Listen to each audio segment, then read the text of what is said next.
មុនមាន Pearl Harbor អាមេរិកធ្លាប់មាននាវាផ្ទុកយន្តហោះហោះលើមេឃនៅក្នុងឆ្នាំ 1929 កងទ័ពជើងទឹកអាមេរិក US Navy បានបង្កើតម៉ាស៊ីនយន្តហោះដ៏មហិមានិងចម្លែកបំផុតក្នុងប្រវត្តិសាស្ត្រវាមានទំហំប៉ុនប្លុកទីក្រុងចំនួន 3 ដែលអនុញ្ញាតឲ្យនាវិក 100 នាក់រស់នៅលើអាកាសបានរាប់សប្តាហ៍នេះគឺជានាវាផ្ទុកយន្តហោះហោះបានដំបូងគេលើโลกដែលបំពាក់ដោយកាំភ្លើងយន្តនិងយន្តហោះចម្បាំងការពារខ្លួនអាមេរិកបង្កើតវាឡើងដើម្បីត្រៀមខ្លួនទប់ទល់នឹងចក្រភពជប៉ុនដែលកំពុងពង្រីកអំណាចយ៉ាងសាហាវនៅអាស៊ីមហាសមុទ្រប៉ាស៊ីហ្វិកវាល្វឹងល្វើយណាស់នាវាធម្មតាមិនអាចល្បាតទាន់ទេឧត្តមនារីឯករីលៀមអេម៉ូហ្វេតក៏បានស្នើគំនិតប្រើប្រាស់នាវាហោះរឹងនេះព្រោះវាហោះលឿនជាងនាវាធម្មតា4 ដងនិងឆ្ងាយជាងយន្តហោះទូទៅ10 ដងនាវាហោះយក្ស2គ្រឿងត្រូវបង្កើតឡើងគឺ USS Akron និង USS Macon ជីវិតនៅលើនោះដូចជានាវាមុជទឹកលើអាកាសអញ្ចឹងប៉ុន្តែមហាជនជាច្រើននៅតែសង្ស័យពីភាពរឹងមាំរបស់វា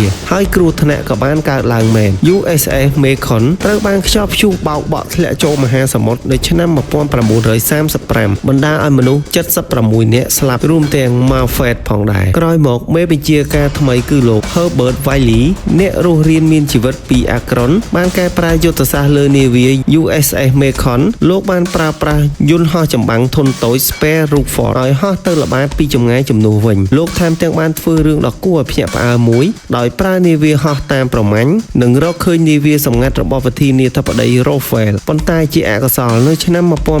1935 USS Macon បានខូចខាតកន្ទុយដោយសារខ្យល់កន្ត្រាក់ហើយបានលិចចូលទៅក្នុងបាតសមុទ្ររហូតដល់ឆ្នាំ